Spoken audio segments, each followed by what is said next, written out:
everybody's doing well out there, staying safe, staying well. My name is Jerry B, and you are tuned in to Tales from the Stacks here from Lucero Library. Hope you all are doing great out there. I'm going to be reading Charlotte's Web to you today again. We're going to be continuing on. This is by E.B. White. We'd like to thank HarperCollins for allowing us to read this for you today. And without further ado, I'll just go ahead and get into the reading of Charlotte's Web. If you're interested in finding out what happened before or any other previous ones, you can go back and check back some of the previous readings. And you can hear Miss Christie read you guys some of the other stories, or myself some of the rest of this book. So, moving on. Chapter 14, Dr. Dorian. The next day was Saturday. Fern stood at the kitchen sink drying the breakfast dishes as her mother washed them. Mrs. Arable worked silently. She hoped Fern would go out and play with the other children instead of heading for the Zuckerman's barn to sit and watch the animals. Charlotte is the best storyteller I've ever heard, said Fern, poking her dish towel into the cereal bowl. Fern, said her mother sternly, you must not invent things. You know spiders don't tell stories. Spiders can't talk. Charlotte can, said Fern. She doesn't talk very loud, but she talks. What kind of story did she tell? Asked Miss Arable. Well, began Fern, she told me about a cousin of hers who caught a fish in her web. Don't you think that's fascinating? Fern, dear, how would a fish get into a spider's web? Said Miss Arable. You know it couldn't happen. You're making this up. Oh, it happened all right, replied Fern. Charlotte never fibs. This cousin of hers built a web across the stream. One day she was hanging around on the web, and a tiny fish leaped into the air and got tangled in its web. The fish was caught by one fin, Mother. Its tail was widely thrashing and shining in the sun. Can't you see the web sagging dangerously under the weight of the fish? Charlotte's cousin kept slipping in, dodging out, and she was beaten mercilessly over the head by a wild, thrashing fish. Dancing in, dancing out, throwing. Fern, snapped her mother. Stop it. Stop inventing these wild tales. I'm not inventing, said Fern. I'm just telling you facts. What finally happened? Asked her mother. Whose curiosity again is getting the better of her? Charlotte's cousin won. She wrapped up the fish, then she ate him when she got good and ready. Spiders have to eat the same way as the rest of us. Yes, I suppose they do, said Miss Arable vaguely. Charlotte has another cousin who is a balloonist. She stands on her head and lets out a line, and then it's carried aloft on the wind.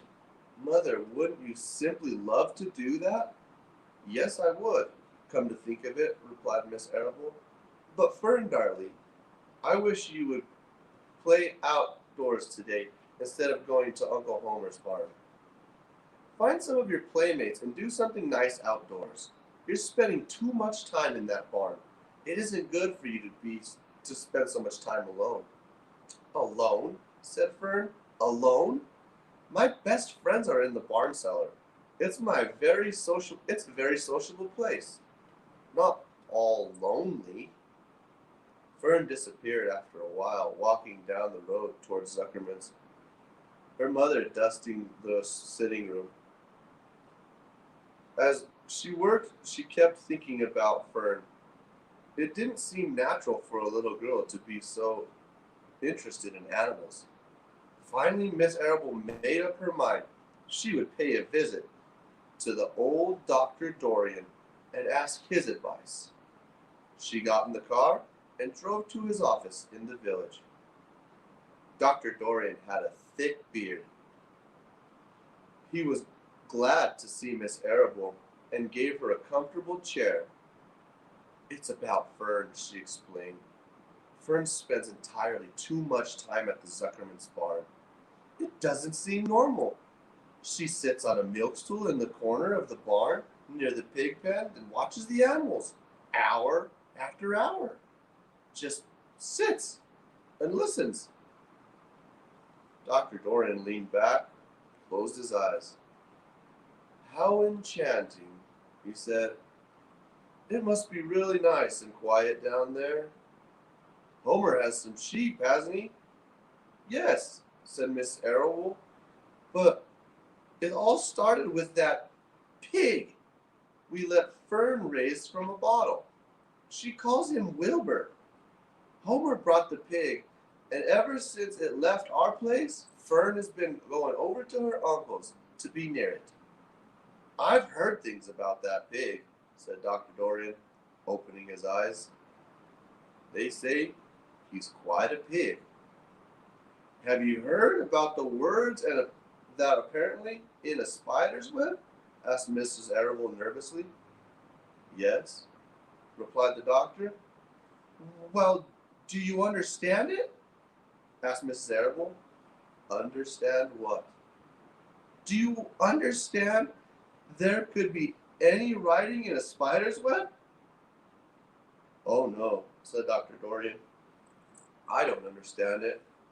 But for that matter, I don't understand how a spider learned to spin a web in the first place. When the words appeared, everyone said they were a miracle, but nobody pointed out that the web itself is a miracle. What's miraculous about a spider's web? Said Miss Arable. I don't see why you would say a web is a miracle. It's just a web. Ever tried to spin one? Asked Dr. Dorian. Miss Arable shifted uneasily in her chair. No, she replied. But I can crochet a doily, and I can knit a sock. Sure, said the doctor.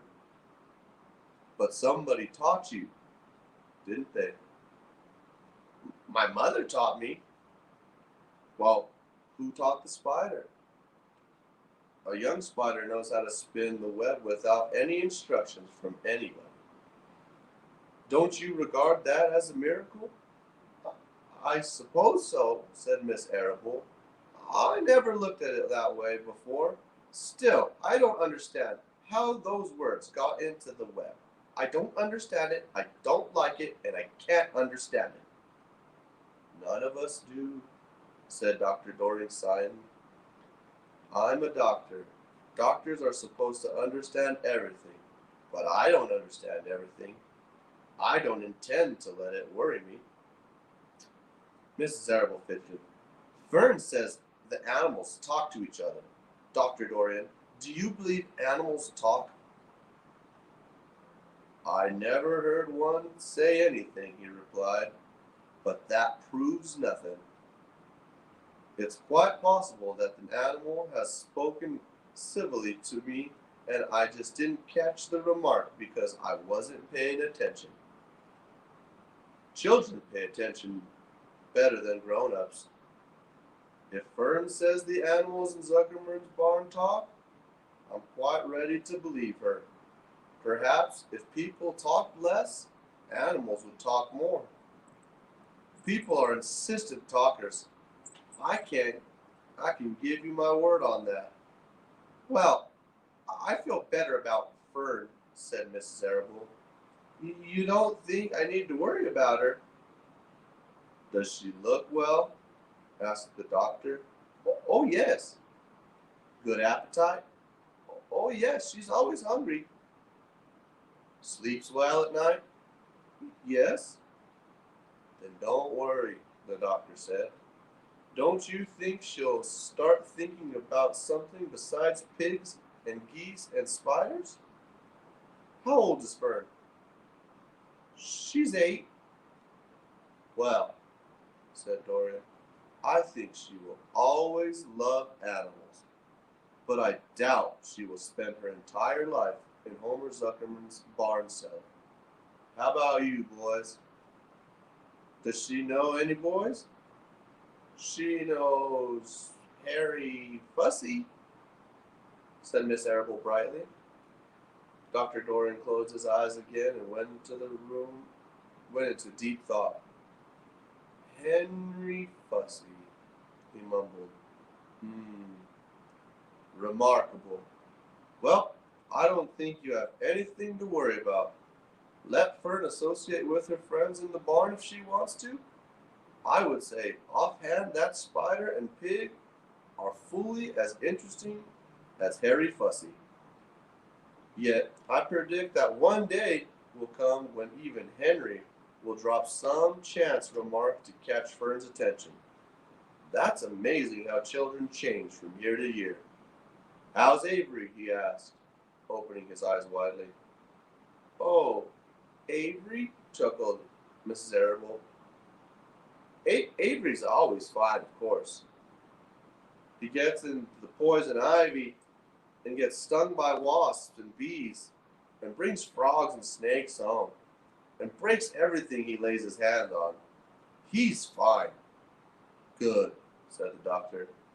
Miss Arable said good night and thanked Dr. Dorian very much for his advice.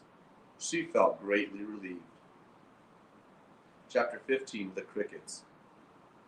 The crickets sang in the grass. They sang songs of summer's end, a sad, monotonous song. Summer's over and gone, they sang. Summer's over and gone, over and gone. Summer's dying, dying. The crickets felt it was their duty to warn everybody that summertime could not last forever. Even on the most beautiful days in the whole year, the days when the summer is changing into fall, the crickets spread the rumor of sadness and change. Everybody heard the songs of the crickets. Avery and Fern Arable heard it as they walked down the dusty road. They knew that the school would soon begin and that the young geese that they had known would never be goslings again. Charlotte heard it and knew that she had much time left. Mrs. Zuckerman, at work in the kitchen, heard the crickets and the sadness came over her too. Another summer's gone, she sighed. Lurby worked building the crates for Wilbur, heard the song and knew it was time to dig the potatoes. Summer's over and gone, repeated the crickets. How many nights till frost, sang the crickets. Goodbye, summer, goodbye, goodbye. The sheep heard the crickets, and they felt so uneasy they broke a hole into the pasture fence and wandered up into the field across the road. The gander discovered the hole and led his whole family through it, and they walked to the orchard and ate apples where they were lying on the ground. A little maple tree that the swamp heard the cricket song and turned bright red with anxiety. Wilbur was in the corner of the attraction on the farm, was the center of the attraction of the farm. Good food and regular hours were showing results. Wilbur and his pig. Wilbur was a pig any man would be proud of. One day, more than 100 people came to stand in his yard and admire him. Charlotte had written a word, radiant. And Wilbur looked radiant as he stood in the golden sunlight.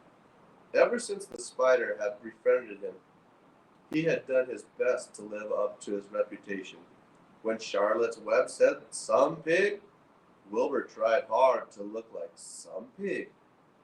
When Charlotte Webb said, "Terrific," Wilbur tried to look terrific. And now that the Web said, "Radiant," he did everything possible to make himself glow. It's not easy to look radiant, but Wilbur threw himself into it with a will. He would turn his head slightly and blink one long eyelash, and then he would breathe deeply. And when his audience grew bored, he would spring into the air and do a backflip with a half twist. At the crowd, at this, the crowd would yell and cheer. "How's that for a pig?" Mr. Zuckerman would ask, well pleased with himself. That pig is radiant. Some of Wilbur's friends in the barn worried, for fear all the attention would go to his head and make him stuck up. But it never did. Wilbur was modest. Fame didn't spoil him. He still worried about the future. He could hardly believe that a mere spider would be able to save his life. Sometimes at night, he would even have a bad dream. He would dream that the men were coming to get him with their knives and guns. But that was only a dream. In the daytime, Wilbur felt happy and confident. No pig had a truer friend, and he realized that his friendship is one of the most satisfying things in the world. Even the songs of the crickets didn't make Wilbur too sad. He knew it was almost time for the county fair, and he was looking forward to the trip. If he could distinguish himself at the fair, maybe win some prize money, he was sure Zuckerman would let him live. Charlotte had worries of her own, but she kept quiet about them. One morning, Wilbur asked her about the fair. Are you going with me? You're going with me, aren't you, Charlotte? He said. Well, I don't think so, replied Charlotte.